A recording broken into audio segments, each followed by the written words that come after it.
Hello everyone, my name is Aarti Jaiswal और आज मैं आपके लिए लाई हूँ एक ऐसी सीरीज जिसका नाम है जावा इन अ वीक। इसमें हम आपको जावा से कंप्लीट वेबसाइट बनाना आपको सिखाएंगे, वो भी सिर्फ 7 दिनों में, बिना किसी टाइम वेस्ट के। चलिए देखते हैं कि हम आपको 7 दिनों में क्या क्या सिखाने वाले हैं। तो पहले दिन आपको हम सिखाएंगे इंट्रोडक्शन टू टेक्नोलॉजी। टेक्नोलॉजी में क्या क्या है, क्या क्या चीज़ें आपको पढ़नी चाहिए, इसका कॉन्फ़िगरेशन हम लोग कैसे करेंगे, कैसे पहला प्रोग्राम लिखेंगे, ये सारी चीज़ें हम आपको फर्स्ट डे में सिखाएंगे। सेकेंड डे में हम आपको बताएंगे जावा ऑब्जेक्ट ओरिएंटेशन, कि इसमें ऊप्स के क्या क्या कॉन्सेप्ट हैं, ये सारी चीज़ें हमारे किस में आएंगी, सेकेंड डे के लेक्चर्स में आएंगी। थर्ड डे में हम देखेंगे फाइल से रीडिंग राइटिंग की चीज़ें हम लोग कैसे करते हैं। चौथे दिन में हम आपको मल्टी थ्रेडिंग का कॉन्सेप्ट बताएंगे, थ्रेड्स क्या होती हैं, मल्टीपल थ्रेड्स को एक साथ एग्जीक्यूट कैसे कर सकते हैं, ये सब हमारे चौथे डे के कॉन्सेप्ट्स में आप लोग पढ़ेंगे। पांचवें में हम बताएंगे कि जावा से डेटाबेस कैसे कनेक्ट करते हैं, जावा डेटाबेस कनेक्टिविटी, कि हम अपने एक जावा प्रोग्राम से डेटाबेस को कैसे हैंडल कर सकते हैं, ये हम किस में सीखेंगे, 5वें दिन के लेक्चर में। तो छठे दिन में हम लोग यहाँ पर आएगा सबसे इम्पॉर्टेंट, कि जावा से वेबसाइट कैसे बनाते हैं। 6 डे के लेक्चर में हम ये जानेंगे कि जावा से वेबसाइट बनाने की क्या क्या स्टेप्स हैं, क्या क्या चीज़ें हमें ध्यान रखनी चाहिए, ये सब हमारी आएंगी 6 डे के लेक्चर में। एंड 7 के मोस्ट इम्पॉर्टेंट, जावा से अगर इमेज अपलोडिंग करनी है, इमेज डाउनलोड करना है, ये सब चीज़ें हम लोग कैसे करेंगे, ये हम 7th डे के लेक्चर में सीखेंगे। तो ये कंप्लीट 7 दिनों की सीरीज़ है, जिससे आप लोग ये सीख जाएंगे कि हमें जावा में वेबसाइट कैसे बनानी है। जो लोग फ्रेशर हैं उनको एटलीस्ट आइडिया मिल जाएगा कि हमें क्या चीज़ें क्या क्या कैसे करनी है, और जो जिनको पता है जावा में कैसे काम करते हैं तो उनके लिए एक रिवीजन टाइप में हो जाएगा। अगर आप अपने इंटरव्यूज़ के लिए कहीं भी तैयारी कर रहे हैं तो ये सीरीज़ आप लोग अगर देख लीजिए तो आपके सारे कॉन्सेप्ट जो क्या है वो रिवाइज हो जाएंगे। ये 7 दिन की प्लेलिस्ट आपके लिए इंटरव्यू में रामबाण का काम करेगी, सब कुछ आपको चुटकियों में रिवाइज हो जाएगा। चलिए देखते हैं, इन सब चीज़ों का हम लोग प्रोग्राम में डिमॉन्स्ट्रेट करेंगे कि कैसे क्या करना है, प्रैक्टिकल अप्रोच से काम करेंगे, सिर्फ थ्योरी नहीं, हम आपको प्रैक्टिकल भी बताएंगे कि वो सारी चीज़ें रियल वर्ल्ड में कैसे होती हैं, प्रैक्टिकल वर्ड्स में कैसे होती हैं, वो सब चीज़ें हम आपको सिखाएंगे। चलिए स्क्रीन की तरफ चलते हैं। आज हमारा पहला दिन है, तो हम लोग यहाँ पर सीखेंगे इंट्रोडक्शन टू टेक्नोलॉजी। इसमें कुछ मैंने एक पीपीटी तैयार की है जिसमें मैंने कुछ पॉइंट्स बताए हैं कि जावा को क्यों चूज़ करना चाहिए, क्या क्या बेनिफिट्स हैं, ये सारी चीज़ें मैंने आपको बताएंगी। पहले हमें फ़ायदा तो पता होगा, तभी तो हम उसमें काम करेंगे, तभी तो आपका इंटरेस्ट आएगा कि जावा हमें पढ़नी चाहिए। ये सारे बेनिफिट्स हैं, इतने सारे बेनिफिट हैं तो जावा तो पढ़नी ही चाहिए। तो चलिए स्लाइड की ओर तो देखते हैं हम लोग।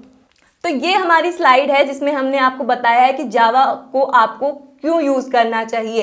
इस स्लाइड के एंड होते होते आपको ये ज़रूर कॉन्फिडेंस हो जाएगा कि मुझे जावा को ही चूज़ करना है, क्योंकि इतने सारे बेनिफिट हैं कि आप जावा को बिना चूज़ के रह ही नहीं सकते। तो देखते हैं इस पीपीटी में हम लोग क्या क्या टॉपिक्स कवर करने वाले हैं। इंट्रोडक्शन टू जावा करेंगे, why should we choose Java as our programming language, features of Java and history of Java, और ये भी जानेंगे कि आज करंट टाइम में कौन कौन सी एप्लीकेशन है जो जावा पे रन कर रही है। आपने बहुत सुना होगा ये PHP पे चल रही है और दूसरी एप्लीकेशन Node.js पे चले, लेकिन जावा पे कौन कौन सी एप्लीकेशन चल रही हैं। तो इस पीपीटी के एंड होते होते आप लोग ये जान जाएंगे कि ऐसी कौन सी टॉप 10 एप्लीकेशंस हैं जो कि जावा पे रन कर रही हैं। तो चलिए पहली स्लाइड पे मूव करते हैं, इंट्रोडक्शन टू जावा। तो जावा जो हमारी बनी हुई थी वो 1995 में बनी हुई थी। इसको करंटली ओरेकल ओन कर रहा है और इसके पास करंटली 3 बिलियन यूज़र्स हैं एक्टिवली, जो ये बहुत बड़ा नंबर है, छोटा अमाउंट नहीं है कि बहुत सारे यूज़र्स करंटली जावा पे काम कर रहे हैं। तो एक रीज़न आप समझ सकते हैं, इतने सारे लोग अगर जावा पे काम कर रहे हैं तो मतलब कुछ तो बात इसमें होगी ही होगी। और दूसरी सबसे important, it is use for mobile application, desktop application, games बनाने के लिए इतने सारे स्कोप्स हैं कि जावा हर एक फील्ड में यूज़ हो रही है। तो सपोज अगर आपने एक बार जावा को सीख लिया तो आप किसी भी स्कोप में मूव कर सकते हैं। हाँ, थोड़ा थोड़ा वेरिएशन तो होगा ही, अगर हम वेब एप्लीकेशन बना रहे हैं, अगर मोबाइल एप्लीकेशन की तरफ मूव करेंगे, बट थोड़ा बहुत तो वेरिएशन आएगा ही, चीज़ें नई नई आपको पढ़नी होंगी, बट जो जावा मेन जो लैंग्वेज होगी वो आपकी सेम होगी। तो इतने सारे स्कोप हैं, तो आप कहीं भी कभी भी माइग्रेट कर सकते हैं, अपने स्विच कर सकते हैं।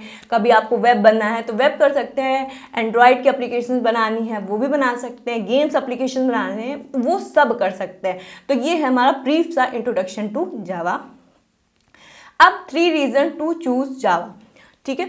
अब हम जानेंगे कि ऐसे कौन से टॉप 3 रीजंस हैं जिससे हमें जावा को चूज करना ही चाहिए, कि आप मना ही नहीं कर सकते कि हम लोग जावा को चूज ना करें। ये हैं वो main 3 reasons. Java is most popular programming language. जैसे कि मैंने आपको पहले बताया कि करंटली जावा पे मोस्टली 3 बिलियन यूज़र काम कर रहे हैं एक्टिवली। करंट में 3 बिलियन यूज़र बहुत ही ह्यूज अमाउंट है। और इसमें बना एप्लीकेशन जो आपके बनाएंगे, मोबाइल एप्लीकेशन, डेस्कटॉप एप्लीकेशन, ये सब कर सकते हैं। तो कितना बढ़िया स्कोप है। आपने एक बार चीज़ें सीख ली, आपको आगे चल के गेम भी एप्लीकेशन बना रहे, तो ये सारी चीज़ें आप उसमें इजीली कर सकते हैं। तो इसलिए हमें जावा को चूज़ करना चाहिए। दूसरा सबसे बड़ा reason, Java is platform independent. तो जावा एक कॉन्सेप्ट फॉलो करता है, राइट वंस रन एवरीवेयर। अगर आपने एक बार अपनी एप्लीकेशन लिख ली तो आप किसी भी प्लेटफॉर्म पे रन कर सकते हैं। प्लेटफॉर्म से मतलब है लिनक्स पे, विंडोज़ पे, ये सारे प्लेटफॉर्म पे कंपैटिबल है। ऐसा नहीं कि अगर आपने एप्लीकेशन बनाई तो विंडोज़ पे ही रन करेगी, वो लिनक्स पर भी रन करेगी। तो जावा इस कॉन्सेप्ट को फॉलो करता है, राइट वंस रन एवरीवेयर। और third most important reason, Java page you well. Java आपको बहुत अच्छी मार्केट में वैल्यू प्रोवाइड करता है, मनी प्रोवाइड करता है, ये सारी चीज़ें आपको जावा प्रोवाइड करता है। अगर आप एज अ जावा डेवलपर बन रहे हैं तो आपको सबसे पहले मेन इंपॉर्टेंट जो होता है पैसा। पैसा है तो आगे सब चीज़ें करेंगे। तो सबसे मोस्ट इंपॉर्टेंट जावा आपको ये प्रोवाइड करता है। जावा एक अच्छी मार्केट में आपको वैल्यू प्रोवाइड करता है, मनी प्रोवाइड करता है, ये सारी चीज़ें आपको प्रोवाइड करता है। तो आई थिंक अब आपको क्लियर हो गया होगा कि जावा को आपको क्यों चूज़ करना चाहिए। आगे बढ़ते हैं, जावा के फीचर्स क्या क्या हैं। आप लोग ने पहले ही बताया, वही चीज़ बार बार रिपीट हो रही। 3 बिलियन यूज़र यूज़ कर रहे हैं तो कुछ ना कुछ तो अच्छा होगा ही, कुछ ना कुछ चीज़ें होंगी जो इसको बाकियों से अलग बनाती है। तो वो सारे फीचर्स हमने यहाँ लिख रखे हैं जो इसको बाकियों से अलग बनाती है। ये फीचर्स आपको अदर प्रोग्रामिंग लैंग्वेजेस में मिलेंगे बट यहाँ पे कुछ अलग है, तो इसलिए मोस्ट पॉपुलर प्रोग्रामिंग लैंग्वेज जावा है। तो ये सिंपल है, सिक्योर है, रोबस्ट है, प्लेटफॉर्म इंडिपेंडेंट है, हाई परफॉर्मेंस है, और इसका जो आर्किटेक्चर है जो हमने आपको पहले बताया कि राइट वंस रन एवरीवेयर का कॉन्सेप्ट फॉलो करता है। तो ये इसका मेन फीचर्स हैं। अब सिंपल में जावा को कोई भी सीख सकता है, इजी है, थोड़ा सेंटेक्स फ्रेंडली है, जो इन कंपैरिजन टू C++, वहाँ पे कुछ पॉइंटर्स के कॉन्सेप्ट आते हैं और ये सारी चीज़ें, खैर वो किसी और वीडियो में हम लोग करेंगे जहाँ पे हम लोग C++ और जावा को कंपेयर कर रहे होंगे। बट अभी हम लोग यहाँ पे जावा के सिंपल से फीचर्स देखते हैं। सिक्योर है, रोबस्ट है, प्लेटफॉर्म इंडिपेंडेंट है और परफॉर्मेंस में बहुत अच्छी आपको मिलती है। तो ये जावा के कुछ फीचर्स हो गए। तो हिस्ट्री ऑफ जावा में आता है कि इसको किसने डेवलप किया था, क्या क्या चीज़ें इसके पीछे हिस्ट्री जो है वो आपको मिल जाएगी। कि जावा के डेवलपर्स ने इसको कॉफ़ी पीते पीते इसका नाम सोचा था कि इसका नाम जावा रखते हैं, क्योंकि जावा एक आइलैंड का भी नाम है जहाँ बहुत अच्छी कॉफ़ी मिलती है। तो इसकी ये छोटी सी ब्रीफ में इसकी हिस्ट्री है। और नंबर 6 पे आता है वो सारी एप्लीकेशन जो करंटली जावा में मार्केट में रन कर रही हैं। तो इसमें आता है गूगल हो गया, ईबे हो गया, माइनक्राफ्ट हो गया, नेटफ्लिक्स हो गया, उबर हो गया, इक्लिप्स आईडी है, ट्विटर है, स्पॉटिफाई है और सिग्नल ऐप है, और नासा भी इस पर काम कर रही है। तो आपको नहीं लगता इतनी सारी बड़ी बड़ी कंपनीज काम कर रही हैं तो कुछ ना कुछ तो इसमें बात होगी ही। तो क्यों ना हम इसको अपनी एज अ प्रोग्रामिंग लैंग्वेज बनाते हैं और जावा को सीखते हैं। ये हमारा थ्योरी यहाँ पर फिनिश होती है। अब हम चीज़ों को प्रैक्टिकली वे से समझते हैं और जहाँ पर भी बीच बीच में ज़रूरत पड़ेगी वहाँ पे हम लोग थ्योरी पढ़ लेंगे। तो अभी हमारा थ्योरी वाला पोर्शन कंप्लीट होता है। अब यहाँ पर देखेंगे कि हम लोग जावा में काम कैसे करेंगे, जावा को अपने सिस्टम पर सेटअप कैसे करेंगे। वो सारी चीज़ सीखने के बाद हम उसमें लिखेंगे जावा में पहला प्रोग्राम और थोड़ा सा डेटा टाइप्स के बारे में समझते हैं। तो उसके लिए मैंने डेस्कटॉप पे ऑलरेडी एक फोल्डर बना रखा है जावा नाम से। इसके अंदर मैंने एक क्लास बनाई है first.java। मैं फिर से बना लेती हूँ यहाँ पर न्यू टेक्स्ट डॉक्यूमेंट, मैंने लिखा फर्स्ट प्रोग्राम। अब यहाँ पे इसका एक्सटेंशन क्या रहेगा, .java। जावा की फाइल है इसलिए इसका एक्सटेंशन क्या रहेगा, .java। ठीक है, यहाँ पे यस कर दीजिएगा। अब ये कौन सी फाइल बन गई, जावा फाइल यहाँ पर बन गई। आप चाहें तो इसको नोटपैड पे काम कर सकते हैं, चाहे तो विजुअल स्टूडियो कोड पर काम कर सकते हैं। बट मेरा रिकमेंडेशन जो है कि अगर आप फ्रेशर हैं तो कोशिश करिएगा इसे आप नोटपैड पर करें। नोटपैड पर करने से आपको दिक्कतें तो बहुत होंगी बट इसका लॉन्ग टर्म में बेनिफिट बहुत अच्छा है। देखिए, जो फ्रेशर होते हैं उनको चीज़ें समझने की ज़रूरत होती है क्योंकि उन्हें अभी सीखना है, बट जो एक्सपीरियंस डेवलपर होते हैं उनको वो चीज़ें आती हैं। उन्हें क्या करना है, सिर्फ जल्दी से प्रोग्राम डेवलप करना है, क्लाइंट तक पहुंचाना है, उनका मेन काम यही है। बट जो फ्रेशर्स होते हैं उनको क्या करना होता है, अभी चीज़ों को सीखना है, चीज़ों को अडॉप्ट करना है ताकि इन फ्यूचर वो अच्छे डेवलपर बन सके। बट जो हम लोग आईडीज़ और ये सारी चीज़ें यूज़ कर लेते हैं तो उसमें बहुत सारी चीज़ें हमें ऑटोमेटिक मिल जाती हैं। ऑटोमेटिक मिलने की वजह से लोग वो चीज़ों को इंटरनली समझ ही नहीं पाते हैं, गलतियाँ फाइंड आउट ही नहीं कर पाते हैं कि क्या चीज़ें क्यों हुई, कहाँ पर हमने गलती की, ये सब चीज़ें हो ही नहीं पाती हैं। तो इसलिए हम लोग कोशिश करेंगे कि नोटपैड पर यूज़ करें। किनके लिए, जो कि फ्रेशर्स हैं। पर अगर आप एक्सपीरियंस हैं तो आप लोग क्या कर सकते हैं, आईडी कोई भी यूज़ कर सकते हैं। आईडी का काम ही है चीज़ों को आसान बनाना। अभी जो हमारी सीरीज़ है 7 दिन में कंप्लीट होगी, तो इसलिए मैं अभी यहाँ पर विजुअल स्टूडियो कोड का यूज़ कर रही हूँ। बट कंपाइलेशन और रन करने के लिए मैं कमांड प्रॉम्प्ट का ही यूज़ करूँगी ताकि जो फ्रेशर हैं उनको भी चीज़ें समझने में ईजिली रहे। अब हमने यहाँ पे सेटअप पूरा कर लिया है, बट जिनके सिस्टम में जावा इंस्टॉल नहीं है तो वहाँ पर अब मैं बताती हूँ कि आपको अपने सिस्टम में जावा को कैसे इंस्टॉल करना है। ठीक है, अपने ब्राउज़र में जाइए और यहाँ पर जावा 21 डाउनलोड करिए। आप जावा 21, जावा 17, जावा 19 कोई सा भी कर सकते हो। मेरे सिस्टम में करेंटली जावा 21 रन कर रहा है। तो आप लोग, ये सारे स्टेबल वर्जन हैं, तो आप लोग इनमें से कोई भी वर्जन डाउनलोड कर सकते हैं। मेरे सिस्टम पे जावा 21 है जैसा कि मैंने बताया, बट आप इसमें से कोई भी वर्जन डाउनलोड कर सकते हैं अपनी रिक्वायरमेंट के हिसाब से। ये सारे स्टेबल वर्जन्स हैं, पर जो भी डाउनलोड करिएगा ऑफिशियल वेबसाइट से करिएगा। जैसा कि मैंने पहले बताया है, जावा को करंटली ओरेकल ओन करता है, तो ओरेकल की ही वेबसाइट से आप लोग डाउनलोड करिएगा। मैंने ऑलरेडी जावा को अपने सिस्टम पे इंस्टॉल कर रखा है, तो वो सारे लोग जिन्होंने जावा को इंस्टॉल नहीं किया है तो वो लोग इस वेबसाइट पर जाके जावा 21 का इंस्टॉलर इंस्टॉल करिए। अगर आप इंस्टॉलर से काम करोगे तो आपको कुछ भी डाउनलोड करने की ज़रूरत या फिर इन्वायरमेंट पाथ वेरिएबल सेट करने की ज़रूरत नहीं पड़ेगी। डायरेक्टली आपको नेक्स्ट करिएगा और आपके सिस्टम में जावा इंस्टॉल हो जाएगी। अगर आप यूट्यूब पे सर्च करोगे तो बहुत सारी कॉन्फ़िगरेशन करने की वीडियोस आपको मिल जाएंगी, और हमने भी एक शॉर्ट में वीडियो बनाई है जिसको आप लोग देख सकते हो कि जावा को कैसे इंस्टॉल करना है, तो वो भी आप लोग चेकआउट कर सकते हो। तो अगर आपको चेक करना है कि जावा आपके सिस्टम में है या नहीं, तो आप लोग क्या करोगे, डायरेक्टली यहाँ से जाइए कमांड प्रॉम्प्ट में और यहाँ पर लिख के देखिए जावा C-वर्जन। ओके, मैंने स्पेलिंग मिस्टेक की है, जावा C-वर्जन। ठीक है, करेंटली मेरे सिस्टम पे क्या है, जावा 21 इंस्टॉल है। आप लोग भी अपने सिस्टम पे जावा 21 को इंस्टॉल कर लीजिए। तो अब हम लोग चलते हैं जावा में, हम लोग अपना फर्स्ट प्रोग्राम लिखते हैं कि इसमें क्या क्या चीज़ें होती हैं, क्या क्या चीज़ें हमें ध्यान रखनी है और क्या क्या चीज़ें हमें याद करनी है। तो वो सब चीज़ें अभी हम लोग यहाँ पर देखते हैं। हम अपने फोल्डर के अंदर आएंगे। इसको मैं यहाँ पर करेंटली विजुअल स्टूडियो कोड से ओपन कर रही हूँ।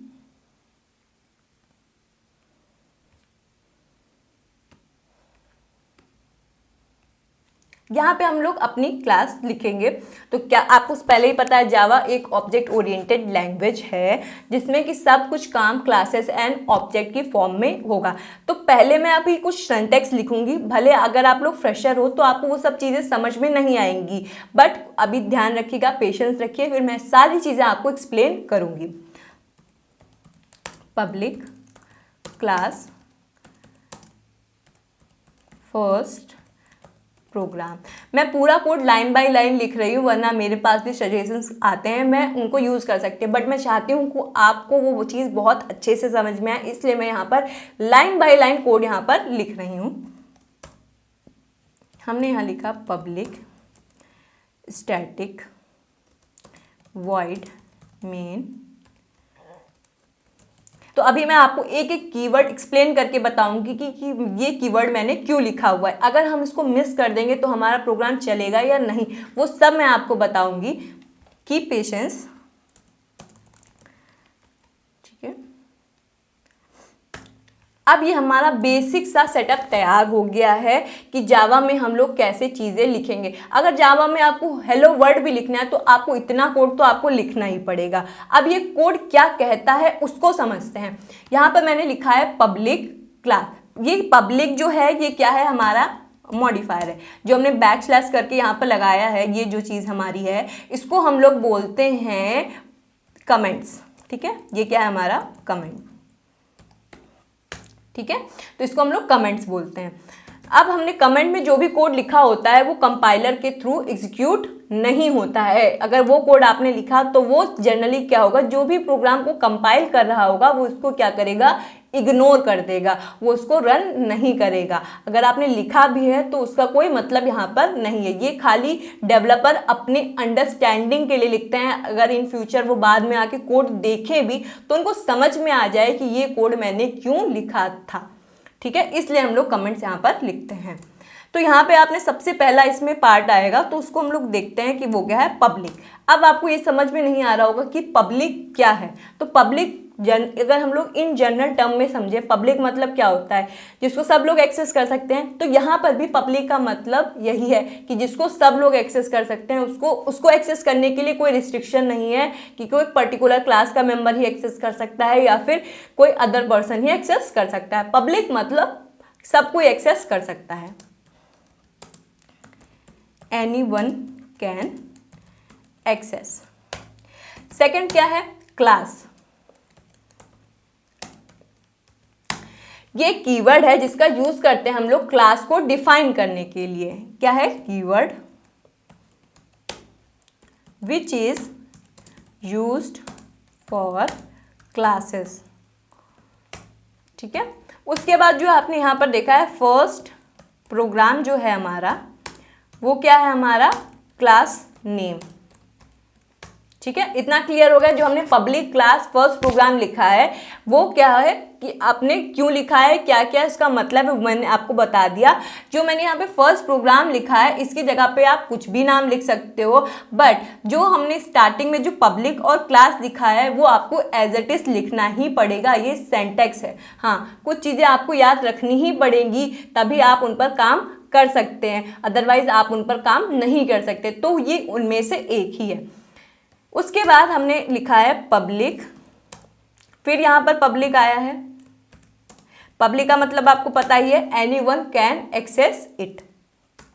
अब स्टैटिक क्या है, स्टैटिक का कुछ चीज़ें आएंगी आपको समझ में नहीं आ रहा, वो धीरे धीरे आप एक्सेस मॉडिफायर और ये सब चीज़ें पढ़ोगे तो वो चीज़ें आपको क्लियर हो जाएंगी। बट ये जैसे कि मैंने पहले बोला, ये बेसिक स्टैंडर्ड है, बेसिक सिंटैक्स है, आपको ये लिखना ही होगा। अगर आप बेसिक प्रोग्राम रन करना चाहते हो तो ये आपको कोड लिखना ही होगा। अब यहाँ पे स्टैटिक का क्या काम है, स्टैटिक का काम होता है कि हम उसको डायरेक्टली एक्सेस कर सके बिना किसी ऑब्जेक्ट बनाए, क्योंकि जावा क्या है, ऑब्जेक्ट ओरिएंटेड लैंग्वेज है। हर चीज़ क्या होगी, क्लासेस एंड ऑब्जेक्ट की ही फॉर्म में होगी। इसलिए यहाँ पर स्टैटिक का मतलब होता है कि हम बिना ऑब्जेक्ट बनाए उस क्लास के चीज़ों को एक्सेस कर सके। तो इसलिए हम लोग उस क्लास के वेरिएबल या फिर मेथड्स को स्टैटिक डिक्लेयर कर देते हैं ताकि हम लोग उसको बिना ऑब्जेक्ट बनाए डायरेक्टली एक्सेस कर सकें। तो इसलिए हमने यहाँ पे क्या हुआ, मेन मेथड को स्टैटिक बना दिया ताकि हमको फर्स्ट प्रोग्राम का ऑब्जेक्ट ना बनाना पड़े और हम लोग इसको डायरेक्टली एक्सेस कर सकें। Without creating object we can access it, ठीक है। उसके बाद void क्या है, void एक रिटर्न टाइप है जिसका मतलब होता है कि ये मेथड हमको कुछ भी रिटर्न नहीं कर रहा है। उसके बाद यहाँ पे मैंने लिखा है मेन। ये आपको कंपलसरी है कि आपको मेथड का नाम मेन ही रखना है। अगर आपने मेन 1 2 3 मेन 1 2 4 रख दिया तो वो प्रोग्राम रन नहीं करेगा, एक्सेप्शन आएगी, मेन इज़ नॉट रिकॉग्नाइज्ड, इस टाइप की एक्सेप्शन आएगी, वो भी मैं आपको दिखाऊंगी अभी। बट आपको ये ध्यान रखना है कि मेथड का नाम जो होना चाहिए वो मेन ही होना चाहिए। अगर यहीं से आपका प्रोग्राम का एग्जीक्यूशन स्टार्ट होता है और जैसे ही मेन मेथड खत्म होगा प्रोग्राम का एग्जीक्यूशन वहीं पर एंड हो जाएगा। Starting point of program. उसके बाद मैंने यहां पर लिखा है स्ट्रिंग आर्ग्स। ये क्या होगा, ये एक एरे है जो कि कमांड लाइन आर्ग्यूमेंट्स को एक्सेप्ट करेगा। इसके बारे में आगे आके और आप लोग पढ़ोगे, बट ये क्या है आपको नेसेसरी है, इतना बेसिक सिंटैक्स आपको याद रखना ही होगा। जब हम प्रोग्राम को रन करते हैं तो कुछ ऑब्जेक्ट या फिर कुछ रिक्वायर्ड डेटा हम लोग पास कर सकते हैं, तो उसको हम लोग क्या बोलते हैं, कमांड लाइन आर्ग्यूमेंट्स। वो कहाँ पर स्टोर होंगे, वो स्ट्रिंग एरे के अंदर यहाँ पर स्टोर होंगी। ठीक है, अब आपको बेसिक स्ट्रक्चर यहाँ पे समझ में आ गया होगा। अब इसमें मैं कुछ चीज़ें ऐड ऑन कर रही हूँ। जैसे मैंने यहाँ ऐड ऑन किया system dot out dot println. system dot out dot println क्या है कि इसके अंदर डबल कोट्स के अंदर जो कुछ भी डेटा हम लोग लिखेंगे वो प्रिंट करेगा और उसके बाद आपका जो कर्सर होगा उसको आपको कहाँ ले आएगा, नई लाइन पर ले आएगा। ये काम होता है system dot out dot println का। यहाँ मैंने लिखा हेलो वर्ड। ठीक है, ये क्या करेगा, आपके कंसोल पर जहां पर भी आप अपने प्रोग्राम को रन करेंगे वहां पर क्या प्रिंट कर देगा, हेलो वर्ड। अब आपका बेसिक प्रोग्राम तैयार हो गया। अब आपको इसको रन कैसे करना है, अब आपको इसको कंपाइल कैसे करना है क्योंकि जावा जो है वो हमारी कंपाइल्ड लैंग्वेज भी है और इंटरप्रेटेड भी लैंग्वेज है। तो पहले हमारा कोड क्या होता है, कंपाइल होता है, फिर हमारी line by line code execute होता है। तो उसको करने के लिए कौन कौन से कमांड होते हैं तो उसको देखते हैं। कंपाइल करने के लिए आपका कौन सा कमांड होता है, जावा सी। तो ये क्या करता है, आपके प्रोग्राम को कंप्लीटली कंपाइल करता है और जो कुछ भी सिंटैक्स एरर होती है वो हमको यहाँ पर वो बता देता है।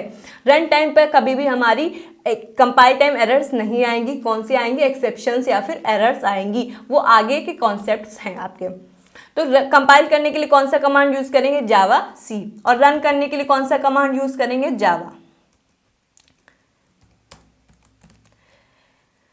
ठीक है, उसके बाद ये आपका बेसिक आपका सेटअप हो गया। जो जो बेसिक मॉड्यूल्स होंगे वो मैंने आपको यहाँ पर बता दिया है। अब इस प्रोग्राम को आप रन कहाँ पर करोगे, इसके लिए सबसे बेसिक सा स्टेप है वो आपको देखना है कि डायरेक्टली हम लोग इसको कमांड प्रॉम्प्ट से रन करेंगे, ना कि किसी आईडी की हेल्प से हम लोग इसको रन नहीं करेंगे। हम लोग इसको बेसिक कमांड से रन करेंगे। फिर आपको यहाँ पर देखिएगा कि क्या क्या चीज़ें होती हैं। जैसे ही हम अपने प्रोग्राम को कंपाइल करेंगे एक डॉट क्लास फाइल जनरेट होगी और जब हम लोग प्रोग्राम को रन करेंगे तो वही डॉट क्लास फाइल क्या होती है, हमारी एग्जीक्यूट होती है। तो देखते हैं वो सारी चीज़ें कैसी होंगी। सबसे पहले आपने जहां पर भी आपने जो फाइल बनाई है उसको कमांड प्रॉम्प्ट में उस डायरेक्टरी को ओपन करना होगा। शॉर्टकट ये है कि आप यहां पर डबल टैप करिए, कंट्रोल ऑल करके कट कर दीजिए और CMD लिखिए। तो आपकी करंट जिस भी डायरेक्टरी में आप प्रेजेंट होंगे वो उसी डायरेक्टरी में आपको कमांड प्रॉम्प्ट को ओपन कर देगा। तो उसके बाद आपको क्या करना है, कंपाइल करने के लिए कौन सा कमांड आपको लिखना है, जावा सी, और उसके बाद अपनी क्लास का नाम फर्स्ट प्रोग्राम डॉट जावा। आपका प्रोग्राम सक्सेसफुली यहां पर कंपाइल हो गया है। रन करने के लिए क्या लिखेंगे, जावा फर्स्ट प्रोग्राम, यहां पर डॉट जावा अब आपको नहीं लिखना है। ठीक है, और आपका कोड सक्सेसफुली यहां पर एग्जीक्यूट हो गया है, जहां और यहां पर प्रिंट हो गया है हेलो वर्ड। ठीक है, तो ये हमारे कुछ कमांड्स हैं। जैसे आपको पता चला जावा सी और जावा सी का यूज क्यों करते हैं हम लोग, अपने कोड को कंपाइल करने के लिए, और जावा का यूज हम लोग क्यों करते हैं, उसको रन करने के लिए। अब अगर हमने यहाँ पर अपने कोड में कुछ भी चेंजेस किया तो आपको क्या करना होगा, अपने कोड को रिकम्पाइल करना होगा, तभी उसमें जो किए गए चेंजेस होंगे वो आपके कोड में क्या होंगे, रिफ्लेक्ट होंगे। जैसे मैंने लिखा हेलो वर्ड स्टूडेंट्स, ठीक है। अब अगर मैं इसी कोड को रिकम्पाइल ना करूं और डायरेक्टली रन करूं तो क्या होगा, कोई भी चेंजेस रिफ्लेक्ट नहीं होंगे। जैसे मैंने यहाँ पे किया, आपके कोई भी चेंजेस नहीं रिफ्लेक्ट हो रहे हैं। तो इसके लिए आपको अपनी क्लास को दोबारा से क्या करना होगा, रिकम्पाइल करना होगा। सक्सेसफुली रिकम्पाइल हो गए, उसके बाद क्या करना होगा आपको, रीरन। हेलो वर्ल्ड स्टूडेंट्स आपका प्रिंट होकर आ गया है।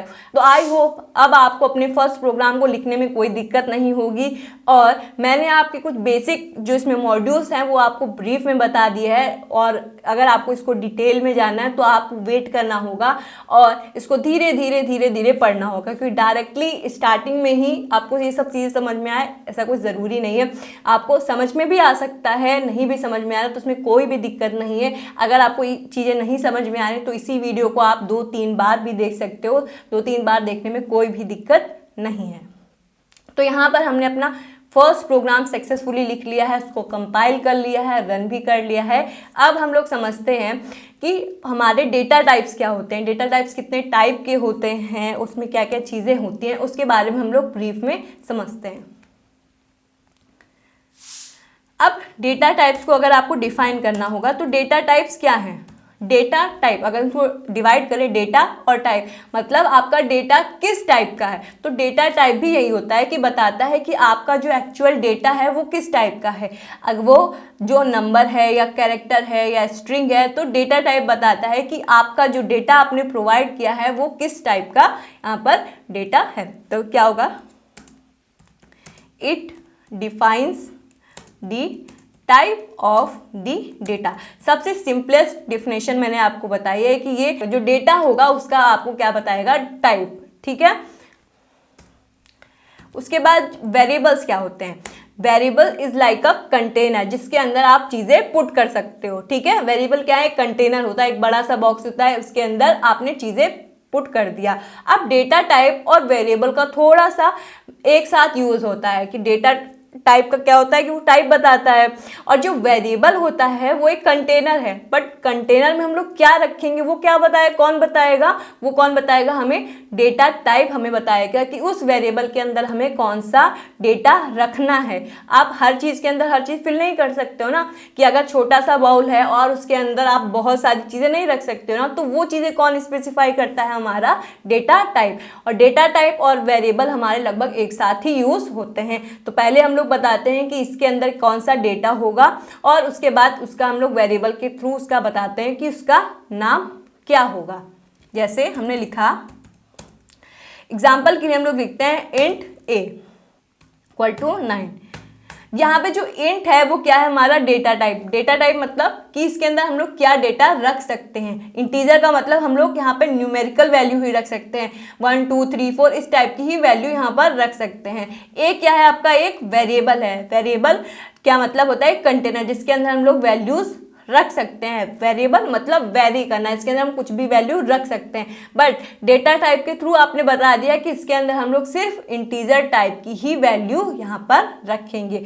अब वेरिएबल का नाम यहाँ पर कुछ भी हो सकता है, ए बी सी डी या कुछ भी हो सकता है। बट यहाँ पर वेरिएबल्स कभी भी नंबर से स्टार्ट नहीं होंगे और उसके अंदर स्पेशल कैरेक्टर्स हमारे नहीं आ सकते हैं। सिर्फ अंडरस्कोर और एम्परसेंड को छोड़ने कर और कोई भी स्पेशल कैरेक्टर्स नहीं आ सकते हैं वेरिएबल के अंदर। अब टाइप ऑफ डेटा टाइप्स कितने होते हैं, टाइप्स ऑफ डेटा टाइप। अगर हम लोग बेसिक देखें तो हम लोगों को प्रिमिटिव टाइप में और सब कैटेगरीज हैं, बट टाइप्स को अगर हम लोग डिफाइन करें तो टाइप्स में हम लोग सबसे बेसिक आता है प्रिमिटिव। प्रिमिटिव टाइप के अंदर क्या क्या चीज़ें आ जाती हैं हमारी, इंटीजर, कैर, फ्लोट, डबल।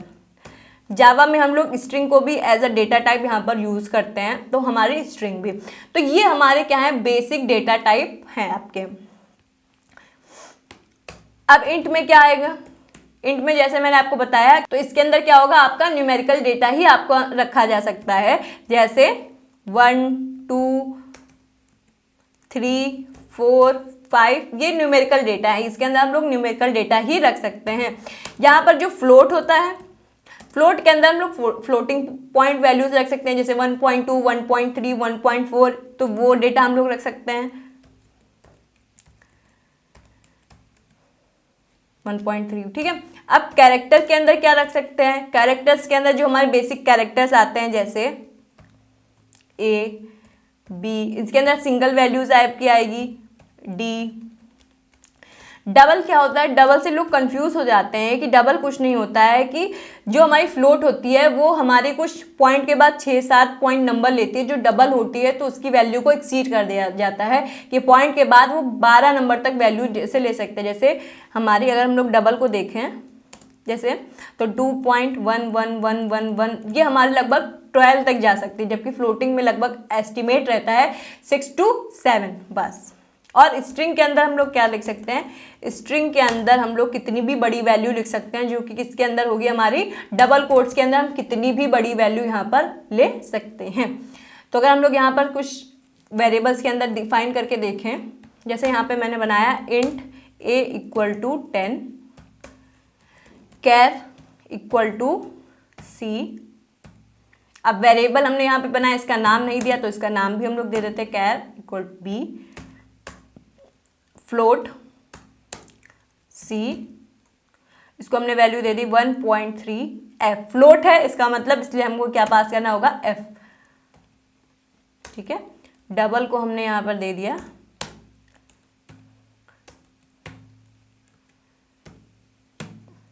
ठीक है, यहां पर भी आप डी पास कर सकते हो।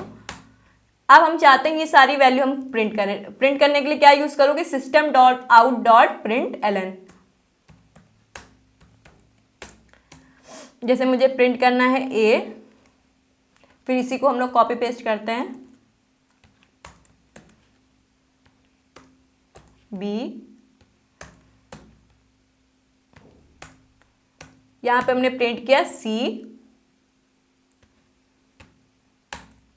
यहां पे हमने प्रिंट किया डी। अब हमने कोड में चेंजेस किए हैं, अगर हम उसको रिकम्पाइल नहीं करेंगे तो वो चेंजेस हमें रिफ्लेक्ट नहीं होंगे। तो उसके लिए हम लोग क्या करते हैं, अपने कोड को रिकम्पाइल करते हैं। रिकम्पाइल करने के लिए कौन सा कोड होगा, हाँ जी कमेंट में लिखिए, आपको लिखना पड़ेगा। ऐसे नहीं सिर्फ वीडियो लेक्चर देखने से काम चलेगा, आपको कमेंट बॉक्स में कमेंट भी करना होगा जो जो क्वेश्चंस मैं आपसे पूछ रही हूँ, और टाइम स्टैम्प के साथ में करिएगा ताकि पता चले आपने कंप्लीट वीडियो यहाँ पर देखी है। तो हमने लिखा जावा सी फर्स्ट प्रोग्राम।